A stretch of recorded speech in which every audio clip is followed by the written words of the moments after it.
like what you doing new. What have you added to your repertoire, over the last 6 months to a year? You know what I'm saying? What can you really pinpoint that you doing different than you was doing last year? Because if you're doing the same old thing over and over again, then you likely to, be stuck in the mud and just have your wheels turning and feeling like you're not getting nowhere. Hey, and we back. Welcome to another episode of the Detail Barbers Club podcast, where here we share resources, inspiration, and motivation to help barbers maximize their earning potential. So let's get right into the proceedings with this episode. You want details? Let's dive in. So every now and then I like to go to the community, to the barber club community, and get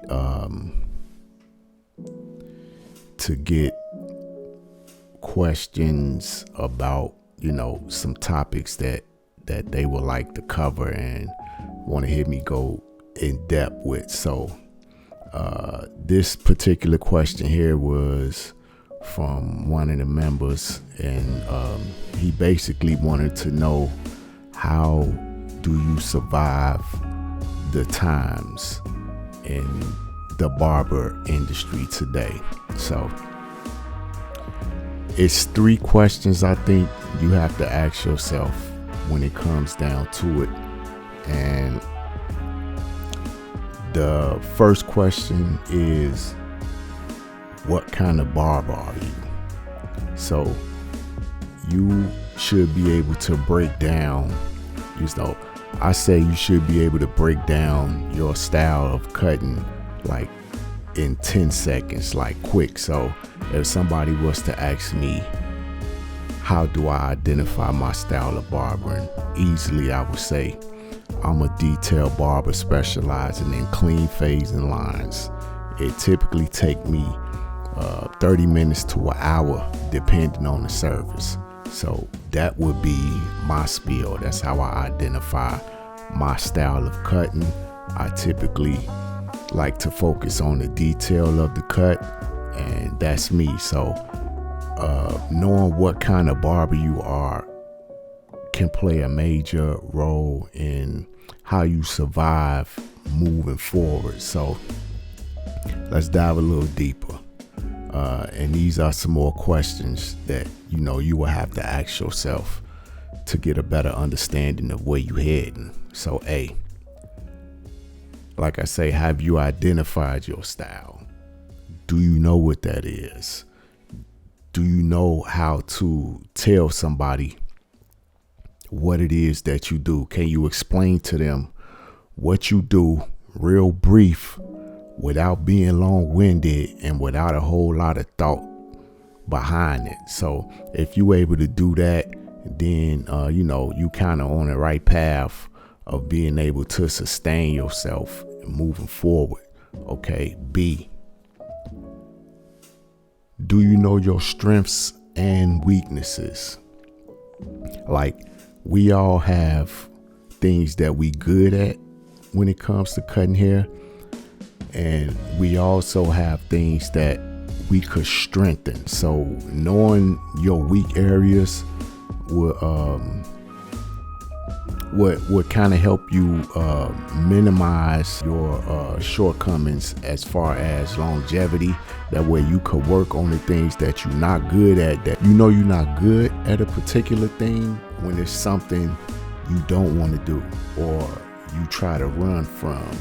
So when I first started cutting hair, like, I was generally freaked out about having to use the razor. It was not something I was good at, and I ran from it.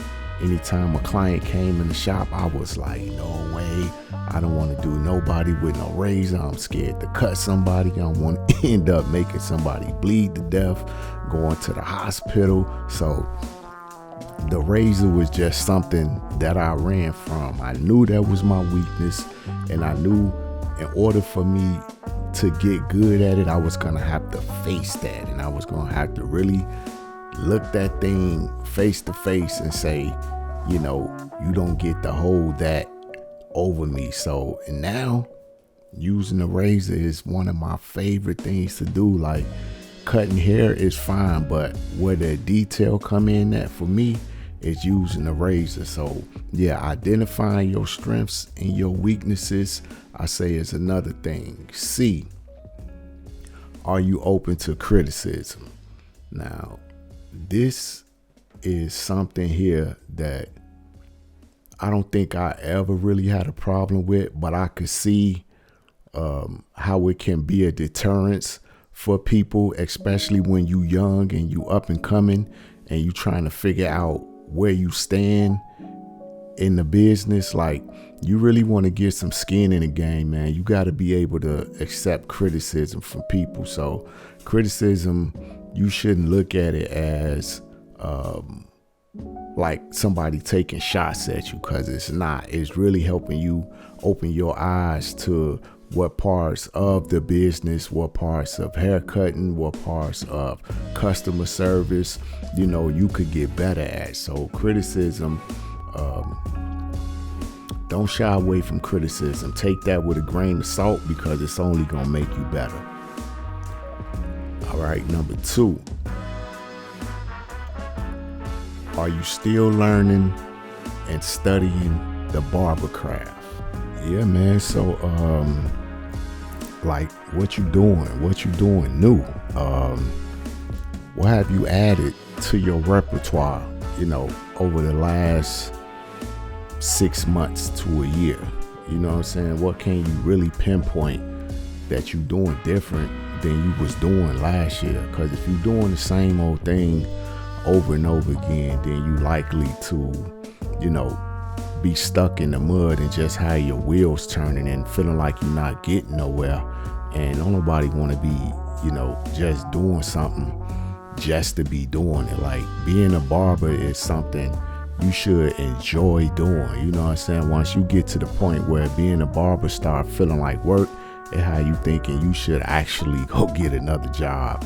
And that ain't what you want to do. You know what I'm saying? Like, you get in this business for freedom, you know what I'm saying? For flexibility, to be your own boss. You know what I'm saying? Like, it ain't nothing like not having to answer to nobody, but you still have to be responsible, because you're responsible for what does and what doesn't happen to your business. So, yeah, what have you added to your repertoire?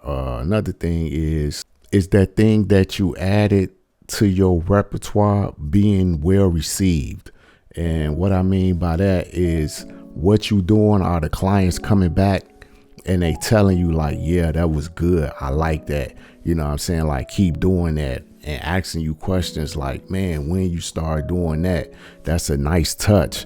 Or is it something they saying like they don't want you to ever do again? So if that's what you getting from your client, then you have to go back to the drawing board. So you want to scrap whatever that was and try something else. You know what I'm saying? Like, pick up something else that you could possibly add to your arsenal that will make you a better barber. So, like, the things that's trending, you know what I'm saying? Like, how equipped are you with the trends of the barber industry today? Are you practicing them? Are you not?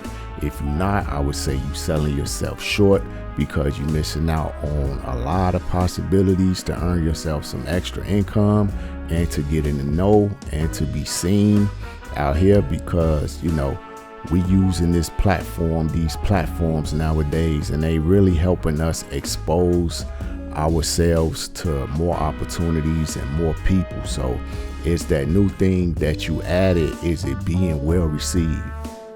Another thing, so this is gonna be important. Like, how often do you work through your other clients? Okay, so let me break this down for you real good. What I mean by that is, do you use the current clients you have to help retain more clients?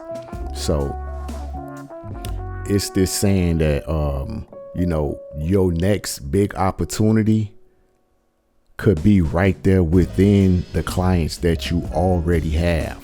So you could be looking for something that'll explode your career, and the crazy part is about it, they already there. You just not asking the right questions. You're not holding the conversations like you should with these people. That don't mean you have to, talk their heads off. If they want to come in and relax, you let them relax. But you also want to be asking questions. You know what I'm saying? Like, the question you should be asking them are, what do they do for a living? You know what I'm saying? Ask them about their family. What do they do for recreation? You know what I'm saying? For exercise and stuff like that. So when you dig into your clientele like that, that lets you know what type of people you have, and how you could possibly use them as reference without actually saying, man, can you pass out business cards for me? Well, I don't really know who's still using business cards, but if you is, more power to you.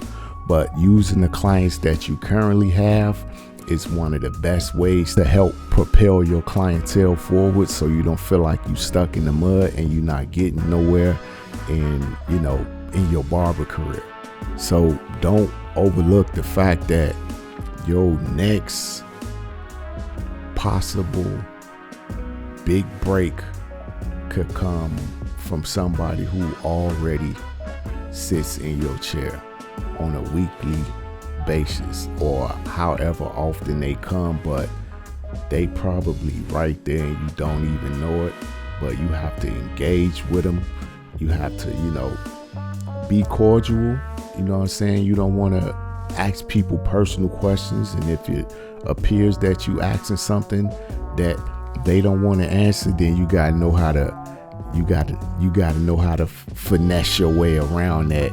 You know what I'm saying? Without offending them. So yeah, check your clientele, man, because you never know who you have in your chair already. The third and final question you have to ask yourself: where do you see your barber career in, let's say, the next 1 to 3 years? So social media is really changing the landscape of business for entrepreneurs. And I know, you hear this all the time. People ask you why you're not using social media, but it's a way to show who you are, to show what you do, to show how you do it. In some ways, it is like your personal portfolio.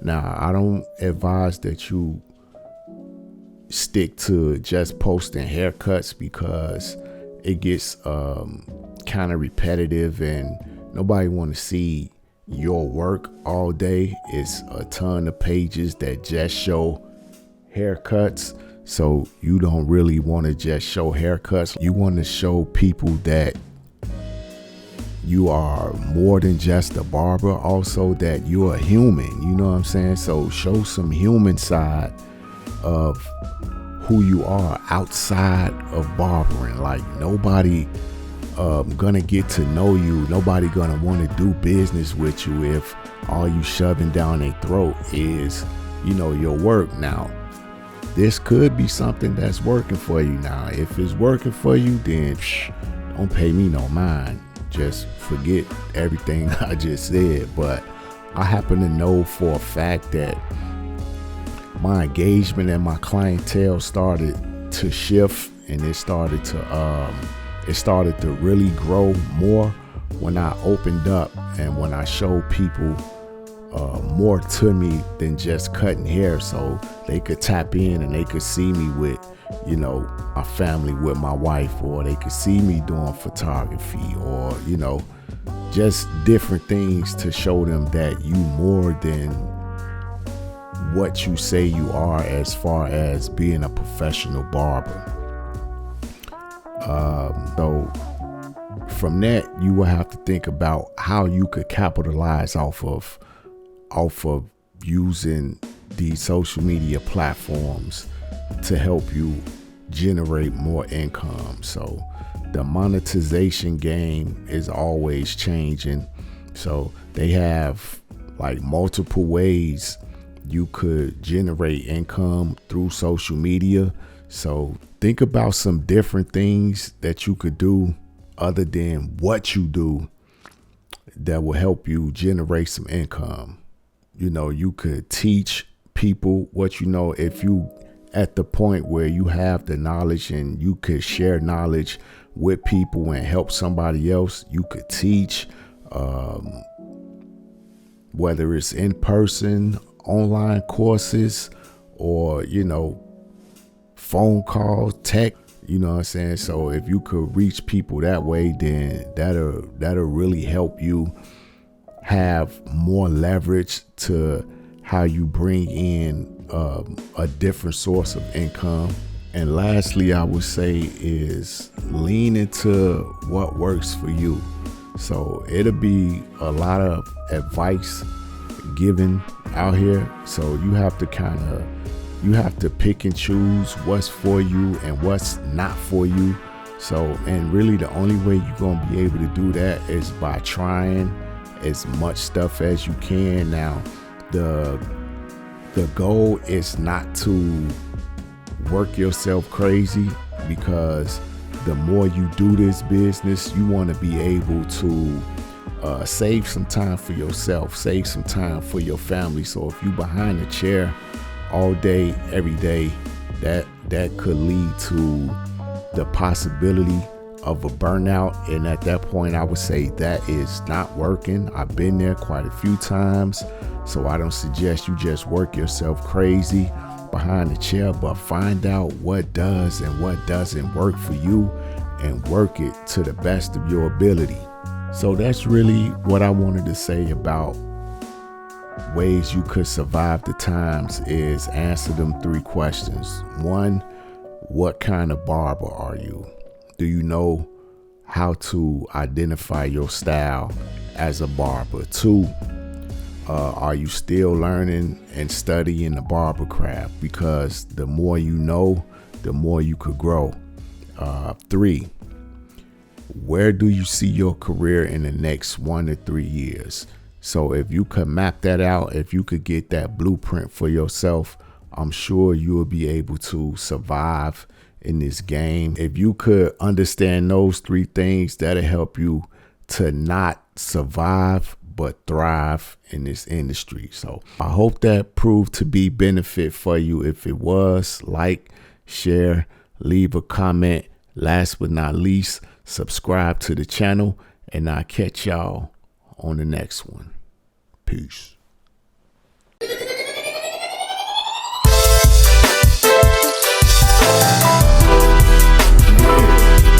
This what they want, huh? This what they want, huh? I'll be the one to give it to them.